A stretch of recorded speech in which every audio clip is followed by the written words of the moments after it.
Hello students, आज का topic है हमारा control structure in C. In this topic हम कवर करेंगे conditional statement C and switch case in C. In our next video हम loops के बारे में समझेंगे, right.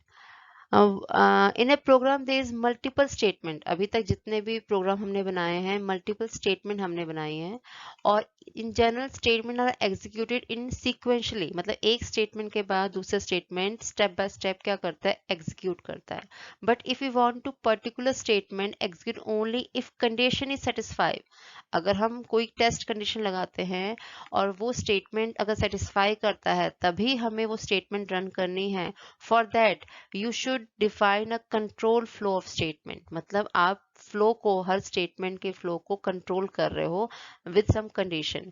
Control statement enable us to specify the order in which various instruction in the program is executed. ये बताता है कि किस प्रोग्राम को या किस स्टेटमेंट को आपको कब एग्जीक्यूट करना है, राइट।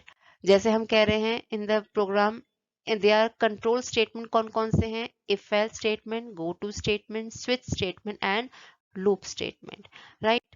अगर हम बात करते हैं इफ स्टेटमेंट की, हमने एल्गो में भी बनाया था जब हमने फाइंड किया था दो नंबर के बीच में ग्रेटेस्ट नंबर, तो हमने एक टेस्ट कंडीशन बनाई थी। सेम उसी एग्जांपल को फॉलो करके हम यहाँ बना सकते हैं कि if statement are decision control statement, it means condition is written inside the small bracket, जो यहाँ लिखा हुआ है इफ के अंदर, एंड अगर वो कंडीशन सेटिस्फाई करती है तो आप ब्रेसेस के अंदर जो स्टेटमेंट है उसको आप रन करोगे। मतलब if condition is true then इस ब्लॉक के अंदर जितने भी स्टेटमेंट हैं वो रन हो जाएंगे, अदरवाइज कुछ भी रन नहीं होगा। That is called a simple if statement. जैसे एग्जांपल यहाँ बना रखा है, यहाँ एक इंट मेन एक आपका फंक्शन है जिसके अंदर num1 num2 दो वेरिएबल ले रखे हैं, और दोनों वेरिएबल को मैं यहाँ गेट करा रही हूँ through keyboards.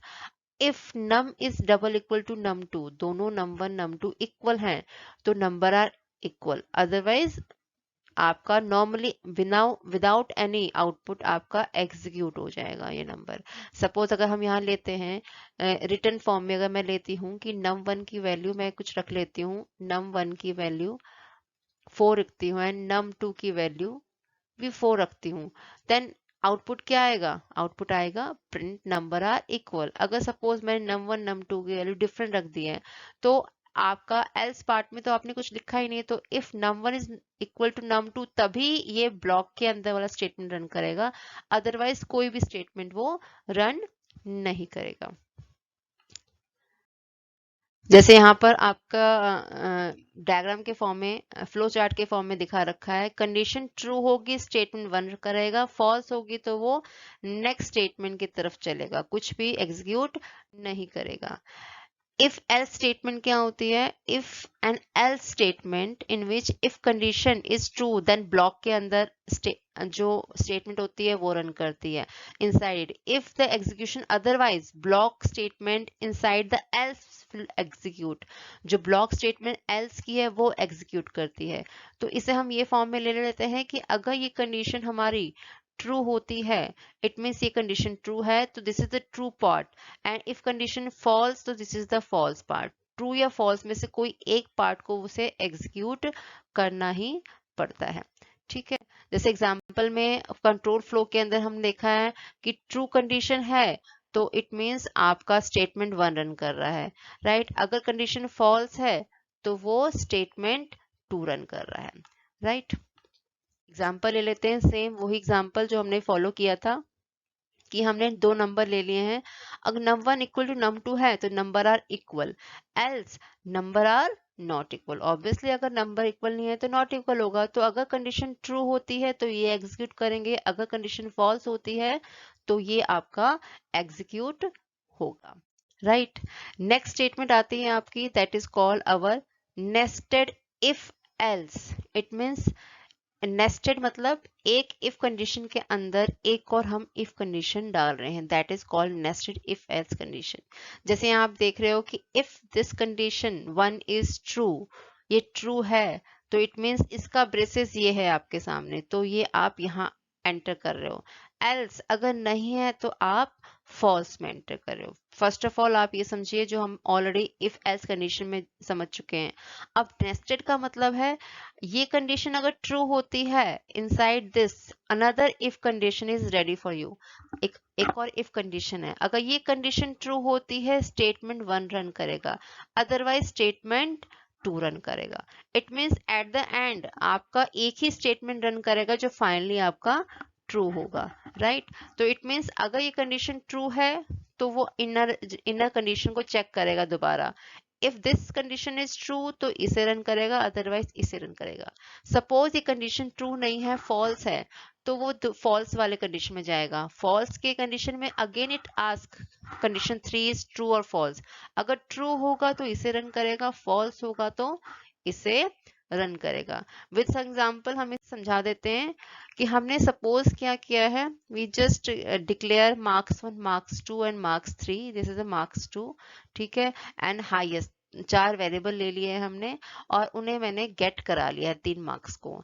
If marks 1 is greater than marks 2, पहले हम सब सपोज कर रहे हैं कि हमें क्या करना है, इन तीनों में से हाईएस्ट मार्क्स बताना है किसका है। If marks 1 is greater than marks 2 तो ये वाला कंडीशन ट्रू होगी, एल्स अगर नहीं होगा तो दूसरी कंडीशन ट्रू होगी। तो सपोज हम कहते हैं marks 1 is greater than marks 2 है, तो हमने दोबारा कंडीशन पूछी है क्योंकि मार्क्स 1 ऑब्वियसली मार्क्स 2 से ग्रेटर है। तो if marks 1 is greater than marks 3, क्या मार्क्स 1 मार्क्स 3 से भी ग्रेटर है?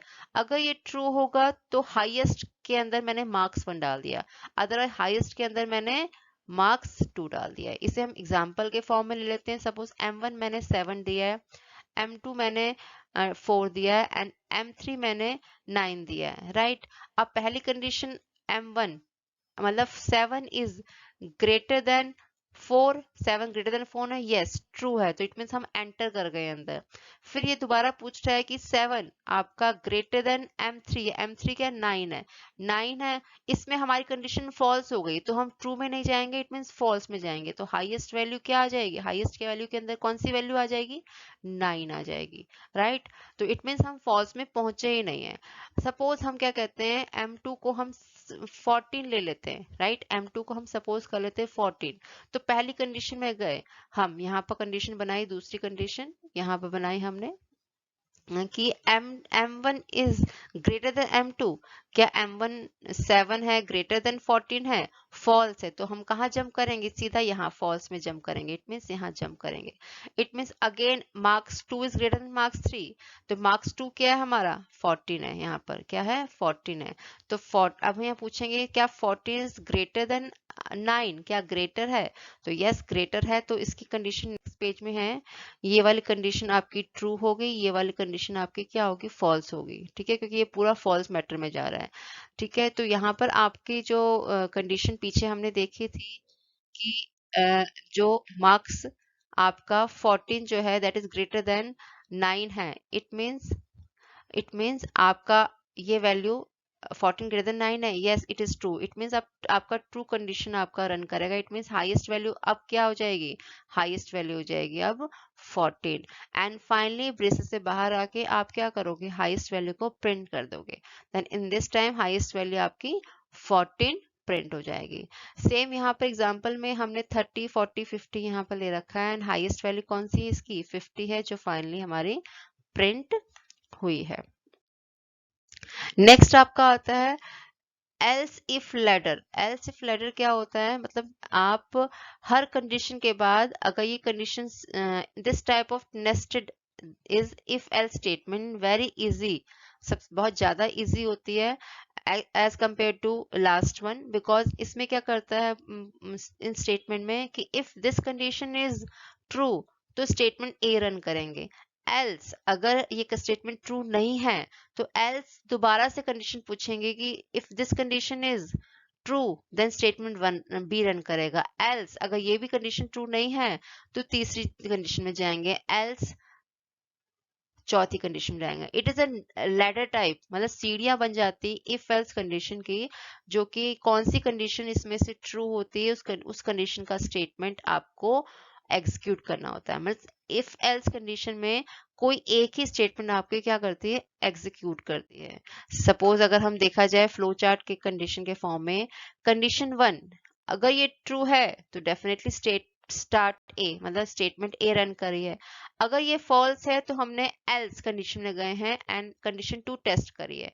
कंडीशन 2 अगर ट्रू है तो स्टेटमेंट बी रन हुई है। अगर फॉल्स है देन फॉल्स के अंदर we just start again condition 3 हमने चेक करी है। कंडीशन 3 अगर फॉल्स है तो आपका स्टेटमेंट 4 आपका रन करेगा। ट्रू है तो स्टेटमेंट सी आपका एग्जीक्यूट करेगा। It means at the end आपकी कोई ना कोई एक स्टेटमेंट यहाँ एग्जीक्यूट करेगी, राइट। तो that is called our nested if condition. यहाँ एक प्रोग्राम बना के रखा है जिसमें नेस्टेड इफ कंडीशन को डिफाइन कर रखा है। वही मार्क्स वाला बेटर रहेगा जिससे हम परसेंटेज निकालेंगे और ग्रेड फाइंड आउट करेंगे, राइट। हमने मार्क्स 1, मार्क्स 2, मार्क्स 3, मार्क्स 4 ले लिए हैं, टोटल परसेंटेज ले लिया है। एक कैर के फॉर्म में ग्रेड डिक्लेयर कर दिया है जिसके अंदर आप ग्रेड में ए बी सी डी डाल सकते हो। Enter the marks, 4 marks enter कराएं, M1 M2 M3 M4 gate करा लिए हैं, टोटल कर लिया है और उसका हमने परसेंटेज निकाल रही है, percentage equal total by 4। If percentage की वैल्यू अगर ग्रेटर देन इक्वल टू 85 आती है तो हमारा ग्रेड क्या होगा, ए होगा। एल्स अगर ये नहीं आता, if percentage greater than equal to 70, it means आपका 85 से ग्रेटर नहीं है बट 85 से लोअर है but greater than equal to 70 है, तो इट मीन्स ग्रेड क्या आएगा आपका, बी आएगा, right. Else if percentage is greater than equal to 55, आपका 75 से इक्वलेंट नहीं है बट 55 से बड़ा है, तो आपका ग्रेड क्या आएगा, सी आएगा। Again else if percentage greater than equal to 40 but less than 55, then उसका ग्रेड क्या आएगा, डी आएगा। आफ्टर 40 से कम जितना भी नंबर परसेंटेज आती हैं तो उस सब में ग्रेड क्या आता है, ई आ जाता है। तो फाइनली ग्रेड की value according to the percentage एक फिक्स हो जाएगी एंड आफ्टर देन आपका परसेंटेज एंड ग्रेड यहाँ हम प्रिंट करा देंगे। सपोज 80, 70, 60, 90 मार्क्स हैं और एट लास्ट इनको ऐड करके परसेंटेज 75 निकली है and the grade is B, grade आपका बी निकला है। तो in this way if else condition आपकी फॉलो होती है। Hope you understand the video and understand the if else condition properly with help of example. Thank you so much.